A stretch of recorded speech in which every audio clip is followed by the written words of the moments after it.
Hello दोस्तों, नमस्कार। मैं शोभित निगम आपके अपने यूट्यूब चैनल नाथ स्टडी पे आपका स्वागत करता हूं। और जैसा कि आप लोग जान रहे हैं कि उत्तर प्रदेश पुलिस की वैकेंसी आने वाली है और भी इसके साथ बहुत सारी वैकेंसियां हैं, जैसे यूपी प्लस पेट का है और यूपीएसआई का भी आने वाला है, एसएससी जीडी का भी आने वाला है। तो आपकी तैयारी को मजबूत कराने के लिए हम आपके पास एक बहुत ही महत्वपूर्ण विषय जो आपकी जो आपको आपकी सफलता की ओर खींच करके ले जाएगा, उस एक विषय की बात कर रहे हैं हम हिंदी की। और हिंदी हम आपको बहुत अच्छी तरह से, केवल हिंदी के हम आपके डेली के डेली प्रतिदिन आपको 50 क्वेश्चन सॉल्व कराएंगे, जो आपके चाहे यूपीपी हो, चाहे यूपीएसआई हो, चाहे एसएससी जीडी हो, आपके एग्ज़ाम में बहुत बहुत ही महत्वपूर्ण है। जो आपके एग्जाम में प्रश्न आने वाले हैं, आपको हम सॉल्व कराएंगे डेली के डेली 50 क्वेश्चन। तो आप हमारे चैनल से जुड़िए, वीडियो को देखिए और उसको समझिए। वीडियो बहुत ही महत्वपूर्ण होने वाला है। और अब हम ज़्यादा बात ना करके सीधे क्वेश्चन पे आते हैं और क्वेश्चन को सॉल्व करते हैं। और एक एक क्वेश्चन को बहुत बहुत अच्छी तरीके से समझा जाएगा, उसको उसके और भी चीज़ों को और जाना जाएगा कि कैसे कैसे क्या इसके तरीके हो सकते हैं। ठीक है, चलिए आप क्वेश्चन पे आते हैं। देखिए, आपके स्क्रीन पर दिया गया है। पहले निम्नलिखित गद्यांश को ध्यान पूर्वक पढ़कर उसके नीचे दिए गए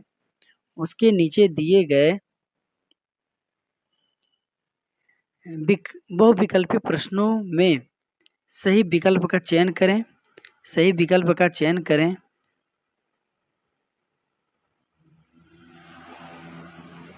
सही विकल्प का चयन करें। ठीक है।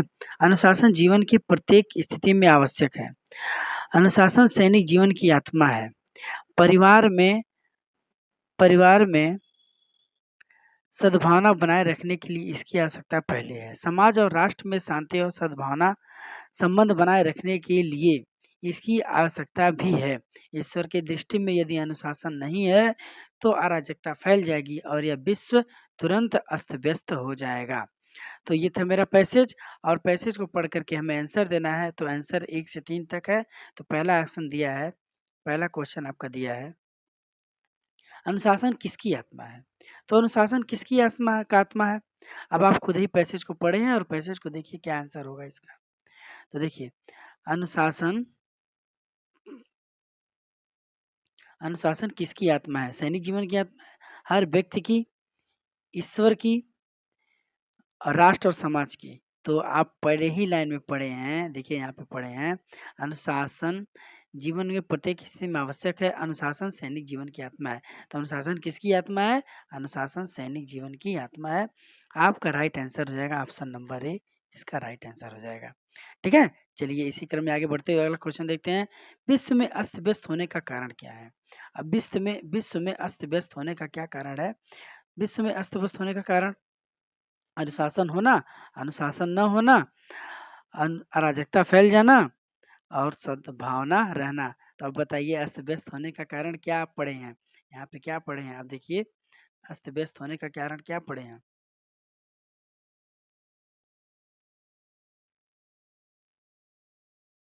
देखिए, ईश्वर की दृष्टि में अनुशासन नहीं है तो अराजकता फैल जाएगी और यह यह विश्व तुरंत अस्त व्यस्त हो जाएगा। यह विश्व तुरंत अस्त व्यस्त हो जाएगा। देखिए यहाँ पे दिया गया अस्त व्यस्त होने का क्या कारण है। अनुशासन का न होना अस्त व्यस्त होने का कारण है। चलिए अगला क्वेश्चन देखिए, अनुशासन क्यों आवश्यक है। अब देखिए, सद्भावना और शांति के लिए, ये बात आपके पैसेज में कही गई है, लेकिन उससे बढ़िया आपके पास ऑप्शन है, परिवार में सद्भावना और समाज तथा राष्ट्र में शांति और सद्भावना और संबंध बनाए रखने के लिए अनुशासन आवश्यक है। तो इसका राइट आंसर हो जाएगा ऑप्शन नंबर बी, यही इसका राइट आंसर हो जाएगा। ठीक है, चलिए अगला क्वेश्चन देखिए। अगला, इनमें से शब्द अलंकार नहीं है। अब बताइए आप, इनमें से शब्द अलंकार नहीं है। तो शब्द अलंकार नहीं है। अब देखिए, श्लेष है, विप्सा है, उपमा है, वक्रोक्ति है। श्लेष है, विप्सा है, उपमा है, वक्रोक्ति है। क्या होगा इसका शब्द अलंकार। नहीं है। अब आप देखिए शब्दालंकार के जो भेद होते हैं, अनुप्रास होता है, यमक होता है, श्लेष होता है, वक्रोक्ति होता है, विस्पा होता है, विप्सा होता है। अनुप्रास, यमक, श्लेष, वक्रोक्ति और विप्सा, ये था शब्दालंकार के भेद हैं। अब ऑप्शन में देखिए श्लेष है, विप्सा है, वक्रोक्ति है, उपमा नहीं दिया गया, उपमा शब्दालंकार नहीं होगा। तब उपमा होगा क्या? उपमा आपका अर्थालंकार होता है। देखा जाए तो अलंकार के 3 भेद होते हैं, शब्दालंकार, अर्थालंकार, उभय अलंकार। और इसमें आपका शब्दालंकार के भेद होते हैं अनुप्रास, यमक, श्लेष, वक्रोक्ति। और अर्थालंकार के भेद होते हैं उपमा होता है, रूपक होता है, उत्प्रेक्षा होता है, प्रतीप होता है, दृष्टांत होता है, विभावना होता है, व्यतिरेक होता है, अंत्योक्ति होता है, संदेह होता है, आदि भी होते हैं। अलंकार बहुत सारे होते हैं, ठीक है, लेकिन आपके एग्जाम में जो महत्वपूर्ण है वो पढ़ना आपको आवश्यक है। तो सबसे नंबर 1 पहला कि आपको शब्दालंकार भेद पूछा गया तो आपको भेद पता होना चाहिए। ये आपका शब्दालंकार का भेद उपमा अलंकार नहीं है, यही इसका राइट आंसर हो जाएगा, ऑप्शन नंबर सी। ठीक है, चलिए अगला क्वेश्चन देखते हैं। अगला क्वेश्चन दिया गया है, grass on other side all always book greener का अर्थ क्या होगा? अब देखिए ग्रास ऑन अदर साइड, अब जो दिया गया है ग्रास मतलब होता है घास। अब देखिए किसी भी चीज में दिया गया है घास, किसी में नहीं दिया गया है, ठीक है। तो जब ऐसे क्वेश्चन आते हैं और कुछ अर्थ नहीं समझ में आता है, ठीक है, जब अर्थ नहीं समझ में आता है तो यानी कि ये जो दिया जाता है वो आपका इंग्लिश में एडम एंड फ्रेज जिसको बोलते हैं हम मुहावरा, इंग्लिश में वो मुहावरा होता है। अब आप खुद पढ़िए कि इस चारों ऑप्शन में मुहावरा कौन से हैं। देखिए इंग्लिश का अर्थ मान लीजिए हिंदी पढ़ रहे हैं आप पुलिस का परीक्षा देना तो इंग्लिश बहुत स्टैंडर्ड तैयार किए नहीं होंगे, ये तो जाहिर सी बात है। तो हिंदी आपका अगर इंग्लिश बहुत बढ़िया नहीं तैयार है तो आप ऑप्शन देखिए, ऑप्शन कहना क्या चाहता है, ऑप्शन के अनुसार आंसर लगा। देखिए अब दूर के ढोल सुहावने लगते हैं, क्वेश्चन को छोड़ना नहीं है, ये दिमाग में रहे। दूर के ढोल सुहाने लगते हैं, ये एक मुहावरा है, ऐसा आप सुने हैं, ठीक है। पेड़ धरती को सुंदर बनाते हैं, ये मुहावरा नहीं है। परिवर्तन प्रकृति का नियम, ये भी मुहावरा नहीं है। जीवन मात्र ही संघर्षपूर्ण है, ये भी मुहावरा नहीं। मुहावरा केवल एक ही है इन चारों ऑप्शन में, क्या है? दूर के ढुल सुहावन लगते हैं, यानी कि ऑप्शन नंबर ए इसका राइट आंसर हो जाएगा। दूर के ढुल, देखिए इंग्लिश दिया गया है लेकिन उससे घबराना नहीं है, आपको पकड़ करके चलना है कि ऑप्शन क्या दे रहा है, ऑप्शन के अनुसार आंसर लगा देना है, ठीक है। चलिए अगला क्वेश्चन देखिए, पंकज, जलज आदि किस प्रकार के शब्द हैं? अब पंकज, जलज आदि ये सब जो हैं आपके योग ऋण शब्द हैं। कैसे शब्द हैं? योग ऋण शब्द। देखिए योग ऋण शब्द क्या होता है कि 2 या 2 शब्दों से मिलकर बने होते हैं। अब बन करके एक अन्य शब्द का अर्थ बताते हैं, वो आपके योग ऋण कहलाते हैं। और ऋण शब्द क्या होते हैं? जो बहुत पहले से परंपरागत रूप से चली आई हैं और उनमें कोई परिवर्तन नहीं हुआ, ये जो आपके ऋण होते हैं। यौगिक शब्द जो 2 शब्दों से मिलकर बने होते हैं, यौगिक शब्द कहलाते हैं। और मिश्रित शब्द कोई मिश्रित शब्द होता ही नहीं है। ठीक है? यही आपके 3 प्रकार के शब्द होते हैं। तो योग ऋण, रूढ़ और देखिए अब आप बात करते हैं योग ऋण की। तो योग ऋण आपका कैसे होगा? जैसे पंकज है, जलज है, तो पंकज और जलज इन ये सब किसी के पर्यायवाची हैं। और जब पर्यायवाची हैं तो आपके योग ऋण में आएँगे ये, और इसका राइट आंसर हो जाएगा ऑप्शन नंबर सी। ये इसका राइट आंसर हो जाएगा, ठीक है? चलिए अगला क्वेश्चन देखिए। अगला क्वेश्चन है, देवनागरी लिपि का सर्वप्रथम प्रयोग कहाँ हुआ था? पाटलिपुत्र अष्टाध्यायी में, अपभ्रंश साहित्य में, अमीर खुसरो की पुस्तक में, जय भट्ट के शिलालेख में। ठीक है, देवनागरी लिपि का सर्वप्रथम प्रयोग कहाँ पे मिलता है आपको? तो ये आपका हिंदी साहित्य से या हिंदी भाषा से संबंधित प्रश्न है। और देखिए अगर ऐसे क्वेश्चन आपको मिलते हैं, ठीक है, तो या हमारे नोट्स में मिले या हमारे क्वेश्चन पेपर सॉल्व कराने मिले या आप कोई प्रैक्टिस सेट करते हैं उनमें मिले, तो ऐसे क्वेश्चन अगर मिलते हैं और एग्जाम में आए हुए हैं तो इनको तुरंत पहले नोट्स बनाइए इनका, ठीक है, इनको तुरंत नोट कीजिए। तो देवनागरी लिपि का सर्वप्रथम प्रयोग कहाँ मिलता है? जय भट्ट के शिलालेख में मिलता है। कहाँ मिलता है? जय भट्ट के शिलालेख में, ऑप्शन नंबर डी। चलिए अगला क्वेश्चन है, सभी महाप्राण वर्ण का वर्ग है, सभी महाप्राण वर्ग का वर्ग है। अब देखिए महाप्राण जो वर्ग होते हैं दूसरा और चौथा होता है, ठीक है, क्या होता है? दूसरा और चौथा।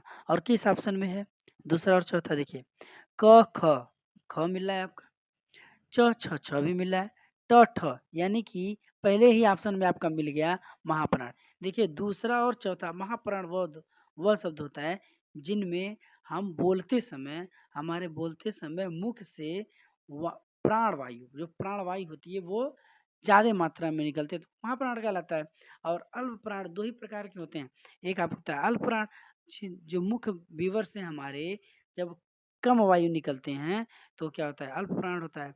तो आप खुद पढ़ कर देखिए क, ख, ग, घ, अंग। तो आपके पहला और दूसरा और चौथा आपका मतलब क्योंकि बोलने से पता चल रहा है तो दूसरा और चौथा क्या होता है आपका महाप्राण होता है। ऑप्शन नंबर ए क्या हो जाएगा ऑप्शन नंबर ए। चलिए अगला देखिए अगला क्वेश्चन है स्पर्श व्यंजन कंठ ध्वनि अघोष है। स्पर्श व्यंजन कंठ ध्वनि और अघोष पहले एक ही चीज को जानते हैं स्पर्श व्यंजन क्या होता है जिनको बोलते समय हमारे मुख के कोई न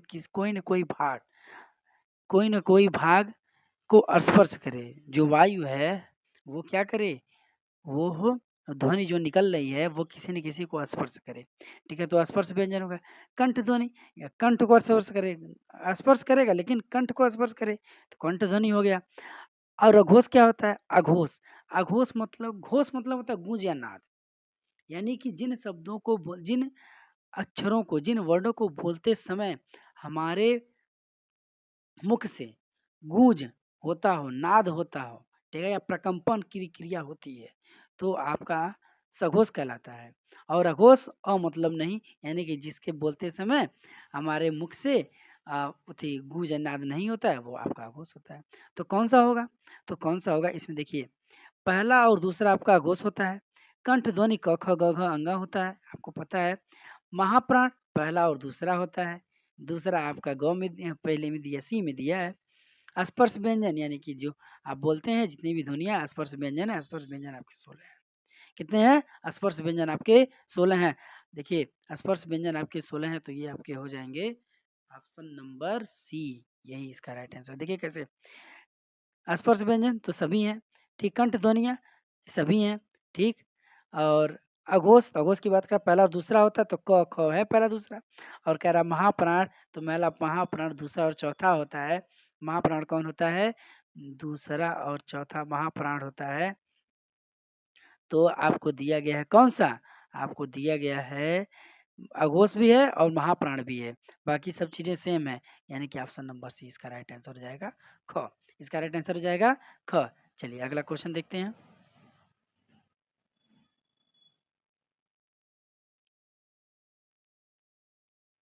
देखिए समीप छोटा तथा गौड़ के अर्थ में कौन सा उपसर्ग आता है। अब देखिए समीप छोटा तथा गौड़ अब दो चीज से आप आंसर पढ़िए गौड़ को छोड़ दीजिए। ठीक है दो चीज से देखिए हिंदी एक ऐसा सब्जेक्ट है कि आप बिना पढ़े 50% क्वेश्चन कर लेंगे। बता 50% उसी पे आपको मेहनत करना है क्योंकि आपकी भाषा हिंदी है।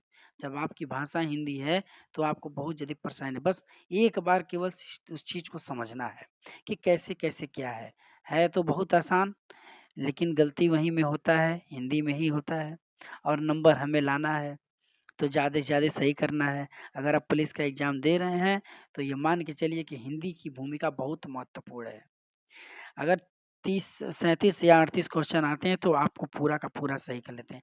अगर पूरा का पूरा सही कर लेते हैं तो आपके लिए बहुत ज़्यादा फ़ायदेमंद होगा। ठीक है चलिए देखिए समीप छोटा गौड़ 2 ही चीज़ से आप पकड़ लेंगे समीप और छोटा से।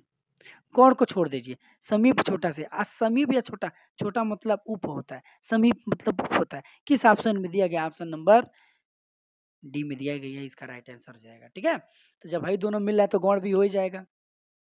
चलिए इसका 10 का आंसर क्या हो जाएगा डी। मुझे बताओ कि तुम्हारा जन्म कब और कहाँ हुआ था।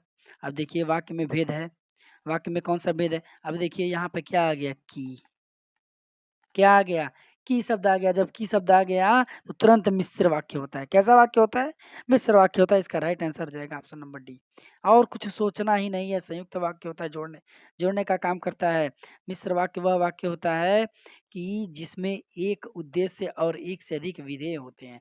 एक दो या दो से अधिक विधेय होते हैं वो क्या कहलाते हैं वो कहलाते हैं आपके मिश्र वाक्य। सरल वाक्य एक उद्देश्य एक विधेय होता है।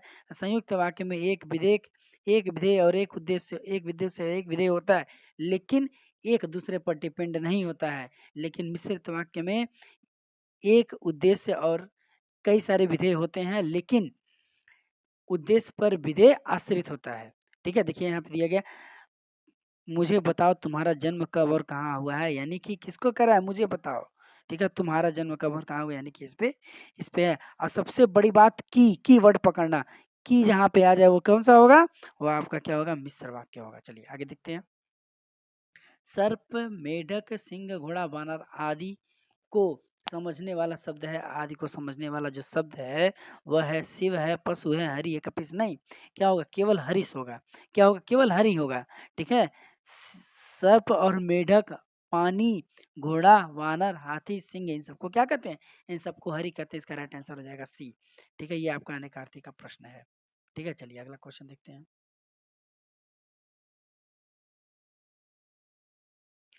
गजब का क्वेश्चन है आपका। आगे दिया है, दांत काटी रोटी का अर्थ, दांत काटी रोटी का अर्थ होता है गहरी दोस्ती। क्या होता है, गहरी दोस्ती, आपको याद होना चाहिए। मुहावरा, मुहावरा और एकार्थी, अनेकार्थी, ये सब चीज़ आपको याद होनी चाहिए। अर्चना अत्यंत सुंदर, रेखांकित पद को बताइए। रेखांकित पद में बताइए। देखिए, अत्यंत, अत्यंत क्या है, सुंदर, सुंदर एक विशेषण है, उसके आगे अत्यंत लग गया तो क्या हो जाएगा, प्रविशेषण हो जाएगा। प्रविशेषण किस ऑप्शन में है, ऑप्शन नंबर बी में, ये इसका राइट आंसर हो जाएगा। अगला दिया है, अगला क्वेश्चन फिर इंग्लिश वर्ड दे दिया गया है। देख लेते हैं क्या है इंग्लिश वर्ड, छोड़ना नहीं है हमें क्वेश्चन को। ठीक है, हमें क्वेश्चन को छोड़ना नहीं है। देख लेते हैं इंग्लिश वर्ड क्या है आपका। उनके द्वारा अपना काम अब तक समाप्त नहीं किया गया। ठीक है, उनके द्वारा अपना काम अब तक समाप्त नहीं किया गया, किया गया है, किया गया है, किया गया है, उनके द्वारा है ना, तो प्रेजेंट टेंस है तो प्रेजेंट टेंस है। आइए आएगा तो प्रेजेंट परफेक्ट टेंस हो जाएगा, प्रेजेंट परफेक्ट टेंस हो जाएगा। अब प्रेजेंट परफेक्ट टेंस का क्या क्या पहचान होता है, हैज नॉट, हैव नॉट होता है। ठीक है, और दिया गया उनके, तो उनके के लिए हैज होगा, उनके के लिए क्या होगा, हैज होगा। और हैज होगा तो देखिए किस में दिया गया, उनके द्वारा their work has not yet been finished by them, यानी कि उनके द्वारा अब तक काम समाप्त नहीं किया गया है। अपना काम यानी कि देम, देम उनके द्वारा अपना काम, उनके उनके दिया है और अपना के दिया है, उनके और अपना दिया है, उनके लिए देयर और अपना के लिए देम लगा है। ठीक है ना, अपना के लिए देम लगा है, और किसी में भी लगा है, और किसी में लगा है, ऑप्शन नंबर डी में लगा है, लेकिन ऑप्शन नंबर डी में लिखा लगा है, लेकिन यहाँ पे हैव नॉट कर दिया है। जबकि उनके क्या है, उनके क्या है, उनके सिंगुलर है, सिंगुलर आपका, यानी कि ऑप्शन नंबर बी। बहुत ज़्यादा बात नहीं करेंगे क्योंकि इंग्लिश है, हमें हिंदी से मतलब है। ठीक है, चलिए बहुत ज़्यादा बात नहीं करेंगे, आगे देखिए। आगे अगला क्वेश्चन दिया है, क्या है,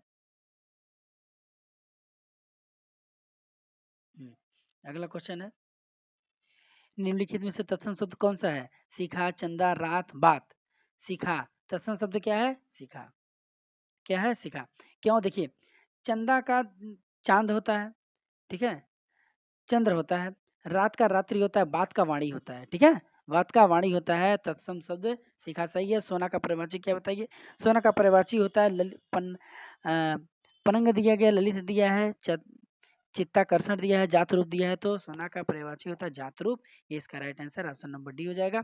चलिए निम्नलिखित में से, लिखित विकल्पों में से देखिए, पर्यायवाची, विलोम, इन सब पे हम ज़्यादा चर्चा नहीं करेंगे। क्यों नहीं करेंगे, क्योंकि आपको रटने वाली चीज़ें इनको आप रटिएगा, बाकी जो व्याकरण की चीज़ें उनको अच्छे से हम समझाएंगे। ठीक है, देखिए निम्नलिखित विकल्पों में से एक सही विकल्प छांटिए।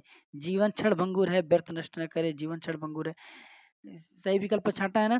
देखिए दूसरा वाला एकदम गलत हो गया, क्योंकि जीवन ऐसे नहीं लिखा जाता है, जीवन ऐसे लिखा जाता है, जीवन ऐसे लिखा जाता है, तो बी वाला तो ऐसे ही कट गया, बी वाला कट गया। ठीक है, बी वाला कट गया। चलिए आगे देखते हैं, जीवन क्षण भंगुर है। अब देखिए, क्षण भंगुर, व्यर्थ नष्ट न करें, व्यर्थ नष्ट न करें, तो क्षण भंगुर, भंगुर आपका जो होता है, भंगुर में छोटा ऊ की मात्रा लगा है, इसमें बड़ा ऊ का मात्रा दिया गया, ये भी आपका कट हो गया। ठीक है, जीवन क्षण भंगुर है। अब देखिए, छ हाई वाला चाहिए, और दिया कौन सा, हाई वाला दिया है, तो हाइयो आपका गलत हो जाएगा। बचा कौन, ऑप्शन नंबर है, यही इसका राइट आंसर हो जाएगा। ठीक है, कौन सा होगा, जीवन क्षण भंगुर है, व्यर्थ नष्ट न करें, ऑप्शन नंबर ए। ठीक है, चलिए अगला क्वेश्चन देखते हैं।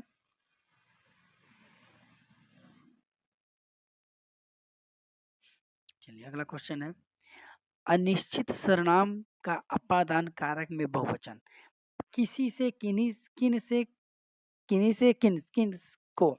ठीक है, एकदम सिंपल बहुवचन कह रहा है ना, तो खाली बहुवचन किन्हीं से होगा, बाकी छोड़ दीजिए, बाकी बवाल खत्म, किन्हीं से, यही इसका राइट आंसर हो जाएगा। प्रत्याशा में उपसर्ग है, प्रत्याशा में प्रत्यय उपसर्ग होता ही नहीं है, प्रति उपसर्ग होता है। क्या होता है? प्रत्यय कोई उपसर्ग ही नहीं होता, प्रति उपसर्ग होता है, पर कोई उपसर्ग नहीं होता है। ये इसका राइट आंसर है ऑप्शन नंबर सी। यदि सभी राज्य सरकारों को कोई एक सरकारी पत्र भेजा जाए तो उसे क्या कहते हैं? अब देखिए, अगर आप थोड़े से लेवल के ऊपर के एग्जाम जाएंगे, उत्तर प्रदेश पुलिस एसआई को छोड़ करके थोड़ा सा वीडियो हुआ, इन सबके एग्जाम में जाएंगे तो थोड़ा सा पत्र पत्र संबंधी प्रश्न आते हैं।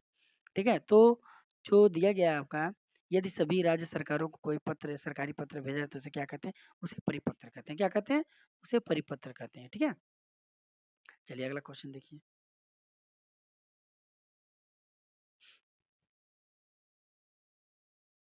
अगला क्वेश्चन है, दूसर का पर्यायवाची शब्द क्या होगा? दूसर का पर्यायवाची शब्द होगा आपका बेसर। दूसर का पर्यायवाची शब्द क्या होता है? बेसर होता है।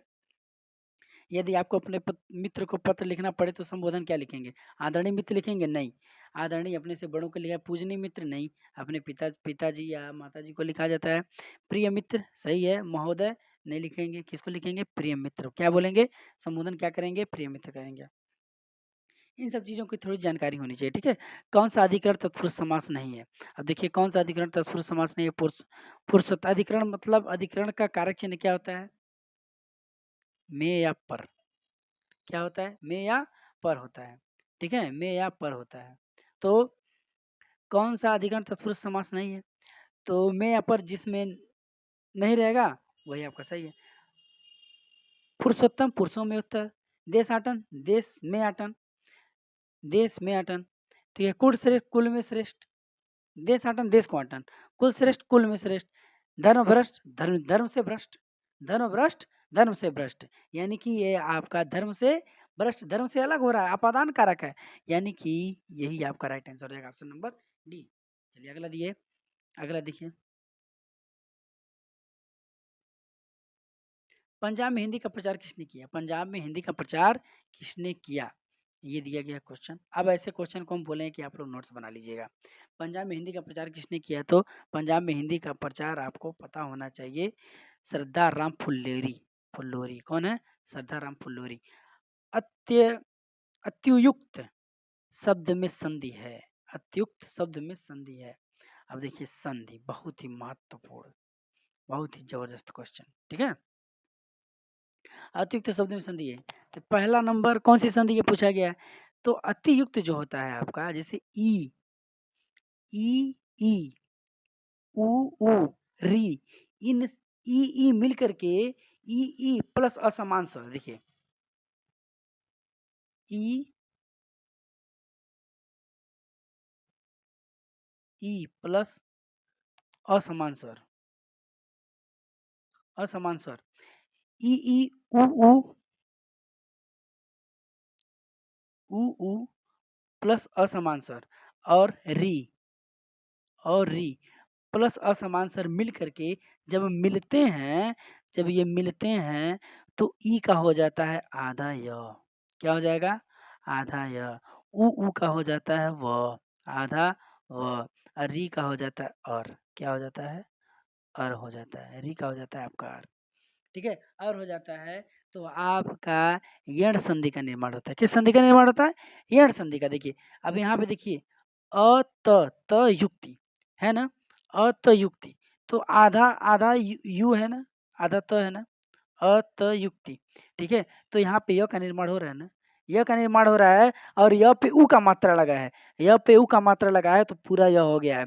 और यहाँ पे कौन सी संधि हो गई? तो कौन सी संधि हो गई? यण संधि हो गई। ऑप्शन नंबर सी, यही इसका राइट आंसर हो जाएगा। इस तरह से संधि को पढ़ना है। ठीक है ना, चलिए आगे देखिए, आगे अगला क्वेश्चन देखिए।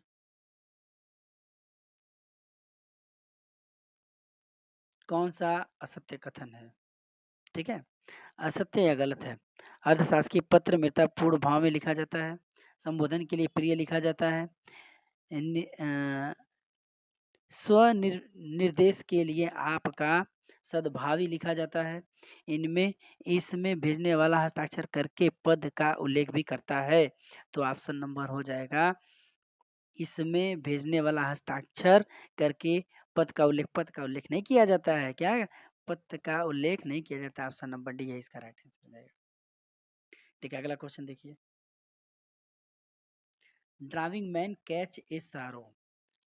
ड्राइविंग मैन कैच ए सारो। अब आपको देखने से क्या लग रहा है ये? पहले छोड़ दीजिए, इंग्लिश को छोड़ दीजिए, एकदम छोड़ दीजिए, तुरंत ऑप्शन पे है। डूबने वाले को तिनके का सहारा। डूबने वाले को भगवान को बचाता है, डूबने को तिनके का सहारा। क्या है? डूबने को तिनके का सहारा, ये मुहावरा है। जब ये आप चारों ऑप्शन पढ़ेंगे तब पता चलेगा कि ये मुहावरा पूछ रहा है। अब मुहावरा पूछ रहा है तो मुहावरा कौन सा सही है? डूबते को तिनके का सहारा, यही ऑप्शन नंबर सी। इंग्लिश पे तो जाना ही नहीं है बच्चा, इंग्लिश पे तो जाना ही नहीं है। इंग्लिश पे हमें जाना ही नहीं है। ठीक है, इंग्लिश पे हमें जाना ही नहीं है। ठीक है, तो आपका जो आंसर हो जाएगा डूबते को तिनके का सहारा। क्या हो जाएगा? डूबते को तिनके का सहारा। अगला देखिए। आहट, आवट, आस, आदि किस प्रकार के तद्धित हैं? अब आहट, बुलाहट, आवट, लिखावट, आस, मिठास, ये सब कहाँ किधर जा रहे हैं? करता है नहीं है, कर्म है नहीं है, क्या है? भाववाचक है। क्या है? भाववाचक है, ऑप्शन नंबर सी। ठीक है, कहा जाता है ना लिखावट, मिटावट, ठीक है, बुलावट, कहा जाता है ना आस, मिठास, खटास, ये सब किस में जाते हैं? भाववाचक में जाते हैं। तो क्या हो जाएगा? ऑप्शन नंबर सी इसका राइट आंसर हो जाएगा। चलिए अगला क्वेश्चन देखिए। पुल्लिंग वाचक शब्द छांटिए। दे रहा है पुल्लिंग वाचक शब्द छांटिए। अब देखिए पुल्लिंग वाचक शब्द छांटिए। कैमरा, पायल, प्लेट, तलवार। कहेंगे कैसा? पहले देखिए कैमरा, कैमरा कैसा? अच्छा कैमरा, अच्छी कैमरा। देखिए लिंग पहचानने का सबसे आसान तरीका है कि आप अपने शब्द या वाक्यों में प्रयोग कर दीजिए। ठीक है ना, जैसे कैमरा, कैमरा के लिए क्या कहेंगे? अच्छा कैमरा, विशेषण लगाइए, अच्छा कैमरा, अच्छी कैमरा। अब देखिए क्या देख बोलने में क्या अच्छा लग रहा है? अच्छा कैमरा कैसा है? अच्छा है, बहुत अच्छा है। अच्छी कैमरा नहीं कहेंगे। और देखिए मेरा कैमरा कहेंगे, मेरी कैमरा कहेंगे नहीं, एकदम गलत है। प्लेट के लिए देखिए पायल, मेरी पायल, तो ये आपका स्त्री हो गया। प्लेट, अच्छी प्लेट कहेंगे, अच्छा प्लेट नहीं कहेंगे। बहुत अच्छी प्लेट है। कैसी प्लेट है? बहुत अच्छी प्लेट है। बोलने में अच्छा लग रहा है, बोलने में अच्छा लग रहा है तो यानी कि स्त्रीलिंग होगा। तलवार, तलवार की धार, बोलते हैं ना तलवार की धार पर जंग जीती जाती है। ये कहते ना, कहा जाता है ना तलवार की नोक पर जंग जीती जाती है। तो तलवार की नोक पर हम प्रयोग कर दिए। क्या किए? वाक्य प्रयोग कर दिए, तुरंत पता चल गया स्त्री है। और कैमरा, मेरा कैमरा या अच्छा कैमरा, ये आपका पुल्लिंग है, यही इसका राइट आंसर हो जाएगा, ऑप्शन नंबर ए। ठीक है, चलिए अगला देखिए। हथियाना, चिकनाना किस प्रकार की क्रिया है? देखिए बहुत बढ़िया क्वेश्चन है। हथियाना, चिकनाना किस प्रकार की क्रिया है? नाम धातु है, प्रेरणार्थक है, यौगिक है, संयुक्त है? नहीं। पहला चीज आप लोग ये जान लीजिए, यौगिक मतलब जोड़ करके बनेगा। एक क्रिया के साथ दूसरी क्रिया तुरंत आएगी। संयुक्त क्रिया भी वही क्रिया होती है। यौगिक का संयुक्त एक ही बात कह रहा है। अब देखिए प्रेरणार्थक क्रिया मतलब किसी से काम करवाना, किसी से काम करवाना। जैसे जैसे माँ धोबी से कपड़े धुलवाती है। ठीक है, माँ धोबी से कपड़े धुलवाती है। ठीक है, टीचर, मालिक नौकर से खाना पकवाता है। ठीक है, पकवाता है तो किसी से काम करवाना, ये प्रेरणार्थक क्रिया है। लेकिन किसी का सामान सामान ले अपने से करना, ठीक है, हथियाना, छीनना, ठीक है, वो क्या होता है? वो क्या होता है? आपका नाम धातु, यानी कि राइट आंसर हो जाएगा, इसका राइट आंसर हो जाएगा ऑप्शन नंबर ए। क्या होगा? नाम धातु होगा। चलिए अगला देखिए। जो शब्द वाक्यांशों, वाक्य या शब्दों को जोड़ते उन्हें क्या कहते हैं? जोड़ने का काम कौन करेगा? व्याधिकरण, संबंधीकरण, समानाधिकरण? नहीं, समुच्चय बोधक जोड़ने का काम करता है। आप बहुत पहले से मैथ में पढ़ते हैं, रीजनिंग में पढ़ते हैं, जीएस में पढ़ते हैं, हर जगह पढ़ते हैं, तो हिंदी में पढ़ेंगे ही समुच्चय बोधक। उद्देश्य में कर्ता के साथ और क्या रहता है? तो उद्देश्य में कर्ता के साथ विस्तारक रहता है। अभी मिश्र वाक्य, संयुक्त वाक्य और सरल वाक्य पढ़ा बताए हैं, तो बताएं उसमें कर्ता के साथ क्या रहता है? विस्तारक रहता है। तो इसका इसका देखिए कर्ता के साथ आपका विस्तारक रहता है, तो इसका राइट आंसर हो जाएगा option number option number A, कर्ता के साथ विस्तारक रहता है। ठीक है, अगला देखिए। भाववाच्य को छांटिए। दादाजी द्वारा अनिल को डांटा गया नहीं, तोते से उड़ा नहीं गया, यही इसका भाववाच्य होगा। तोते से उड़ा नहीं गया, ये आपका भाववाच्य होता है। नहीं गया, नहीं गया, नहीं जाता, मुझसे खाया नहीं जाता, मुझसे पढ़ाई नहीं की जाती, ये आपका भाववाच्य में आता है। ठीक है, चलिए अगला क्वेश्चन देखिए।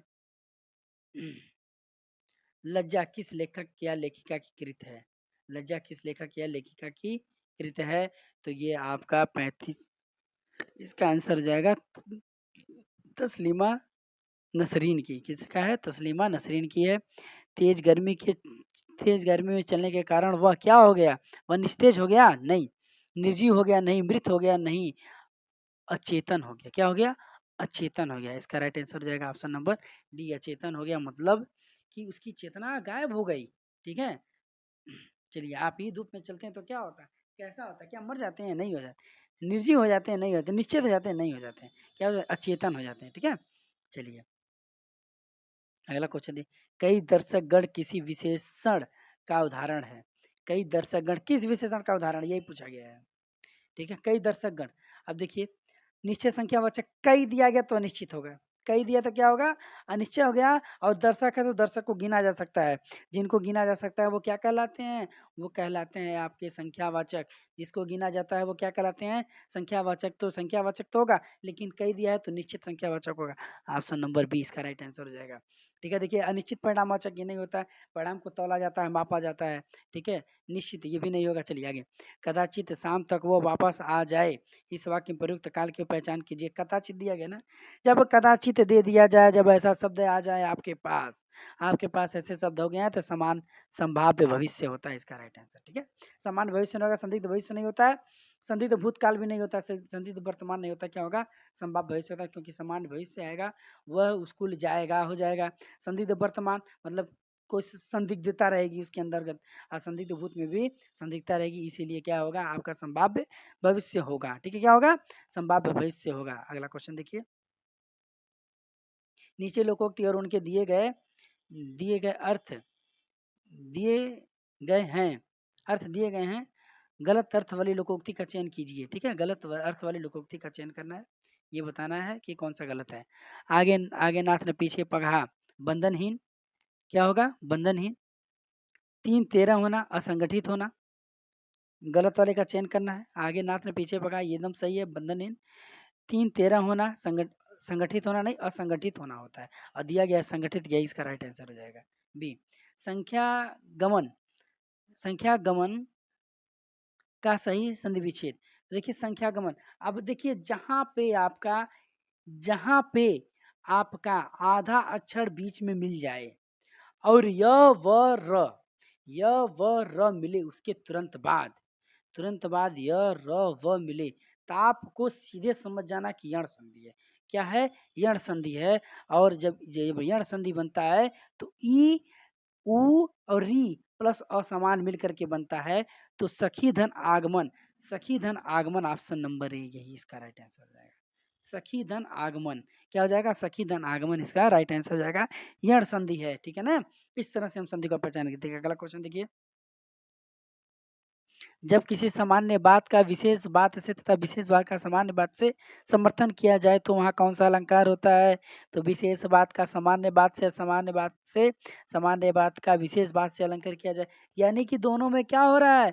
दोनों में अंतर दिख रहा है। क्या दिख रहा है? अंतर दिख रहा है। ठीक है, तो यहाँ पे अर्थ मतलब अलग ही अर्थ निकाला जा रहा है, तो अर्थांतर न्यास होगा। क्या होगा? ऑप्शन नंबर सी, अर्थांतर न्यास होगा।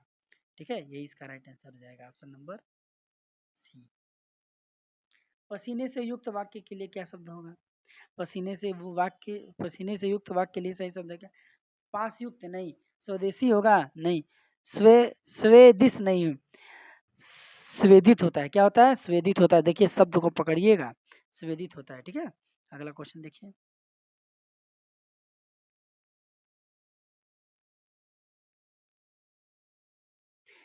किस भाव की परिपक्व अवस्था को रस कहा जाता है? किस भाव की परिपक्व अवस्था, परिपक्व मतलब पूर्ण हो चुका है, नहीं कहते हैं कि परिपक्व हो गया है, किसी व्यक्ति को कहते हैं परिपक्व हो गया मतलब उसको सब चीज़ पता चल गया, ठीक है? यानी कि परिपक्व की बात कर रहा है तो परिपक्व अनुभव होगा नहीं, विभाव होगा नहीं, संचारी भाव होगा नहीं। देखिए ये जो भाव दिया गया है ना, ये रस के अंग हैं। क्या हैं? रस के अंग हैं। रस के 4 अंग होते हैं। रस के कितने अंग होते हैं? 4 अंग होते हैं। क्या होता है? अस्थाई भाव होता है, विभाव होता है, अनुभाव होता है, संचारी भाव होता है, ठीक है? अस्थाई भाव, विभाव, अनुभाव और संचारी भाव। देखिए संचारी भाव आपके 33 प्रकार के होते हैं। ये आपके एग्जाम में पूछा जाता है, क्या पता कि अगले सेट में आ जाए, ठीक है? आपके एग्जाम में पूछा जाता है कि संचारी भावों की संख्या कितनी होती है? संचारी भावों की संख्या होती है आपकी संचारी भावों की संख्या होती है 33। और रस की बात करें तो रस होते हैं 8, लेकिन भरत मुनि के अनुसार होते हैं 8, लेकिन रस खोजा गया है 9। रस खोजा गया है 9। एक रस जोड़ दिया गया शांत रस। तो आपके एग्जाम में पूछा जाएगा कि भरत मुनि के अनुसार रसों की संख्या कितनी है? तो 8। पूछा जाएगा रसों की संख्या कितनी है? तो 9, ठीक है? और कुल रसों की संख्या अगर देखा जाए तो 11 है, ठीक है ना? तो आपके पूछा गया है किसी भाव की परिपक्व अवस्था को क्या कहते हैं? तो परिपक्व अवस्था को अस्थाई भाव कहते हैं। क्या कहते हैं? अस्थाई भाव कहते हैं। भारतवर्ष की अगला क्वेश्चन है, भारतवर्ष के लिए हिंदी भाषा का नाम सबसे पहले किसने सुझाया था? तो भारतवर्ष के लिए हिंदी भाषा का नाम सबसे पहले रविंद्रनाथ ठाकुर ने सुझाया था। ऑप्शन नंबर ए इसका राइट आंसर हो जाएगा। चलिए अगला क्वेश्चन देखते हैं। रघुपति राघव राजा राम में कौन सा अलंकार है? बहुत जबरदस्त क्वेश्चन है। रघुपति राघव राजा राम, देखिए यहाँ पे देखिए र र र तो र जब जहाँ पे एक ही वर्ण बार बार आए, एक ही वर्ण बार बार आए तो अनुप्रास अलंकार होता है, ये आपको पता है। क्या होता है? अनुप्रास अलंकार होता है। याचना शब्द का बहुवचन, देखिए कुछ शब्द देखिए याचना ही होता है, याचनाएँ होता है, याचनाओं होता है, याचना। देखिए कुछ शब्द ऐसे होते हैं जिनका एक वचन बहुवचन दोनों रूप एक ही होता है। जैसे घर, घर का घर ही होता है। मुनि का मुनि ही होता है, मुनियो नहीं होता है, गरो नहीं होता है, ठीक है? याचनाओं नहीं होगा, क्या होगा? याचना ही होगा। इसका बहुवचन क्या होगा? फँसाने वाला क्वेश्चन है। याचनाएँ दिया है लेकिन आपको फँसना नहीं है। आपको याचना इस क्वेश्चन को दिमाग में रखिएगा, ध्यान रखिएगा, ना हो तो इनका नोट्स बना लीजिएगा, ठीक है ना? चलिए अगला क्वेश्चन देखिए। लिखित विकल्प में किस विकल्प में सभी शब्द भाववाचक संज्ञा हैं? सभी भाववाचक संज्ञा गरीब, गरीब, गरीब देखिए गरीब, अमीर। अब गरीब अमीर और गरीब, अमीर आदमी कहेंगे तो अमीर आदमी आ गया। जब अमीर आदमी आ गया तो आदमी ये संज्ञा है और संज्ञा के पीछे अमीर निकला तो ये विशेषण हो गया। तो पहला तो ऑप्शन ऐसे ही कट गया। पहला क्या हो गया? पहला कट हो गया। दूसरा देखिए, दूसरा कह रहा है जवानी खटास पुस्तक गंगा। अब देखिए खट्टास, खट्टास आपका है भाववाचक, जवानी भाववाचक होगा।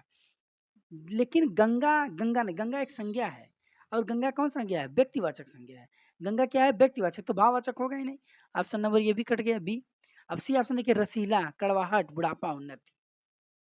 ठीक है, रसीला, कड़वाहट, बुढ़ापा, उन्नति, ये आपका भाववाचक संज्ञा है। ठीक है, और लास्ट वाला देख लेते हैं। धैर्य दिया, चालाकी दिया, उदासी दिया, सूर्य। सूर्य आपका व्यक्तिवाचक संज्ञा है। सूर्य क्या है? व्यक्तिवाचक संज्ञा है। तो ये अभी आपका कैंसिल हो गया। ऑप्शन नंबर सी इसका राइट आंसर हो जाएगा। ठीक है, तो इस तरह से आप इसका राइट आंसर हो जाएगा ऑप्शन नंबर सी। अगला है नेचुरल जस्टिस का हिंदी आशय क्या है? नेचुरल जस्टिस का हिंदी देखिए, नेचुरल मतलब होता है प्राकृतिक। क्या होता है? अब इसमें दिया गया प्रकृति, तो प्रकृति का नया दिया, प्रकृति का विषय। नेचुरल मतलब नैसर्गिक भी होता है, प्रकृति को नैसर्गिक भी कहते हैं। तो जस्टिस मतलब होता है न्याय, यानी कि इसका राइट आंसर क्या हो जाएगा? ऑप्शन नंबर ए, नैसर्गिक न्याय। ठीक है, अगले क्वेश्चन पे आते हैं। लास्ट 49 क्वेश्चन, 49वां नंबर, सेकंड लास्ट। ठीक है, 49वां क्वेश्चन दिया गया है कि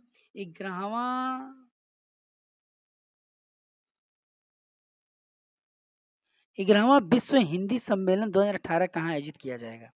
11वां विश्व हिंदी कहाँ आयोजित हुआ?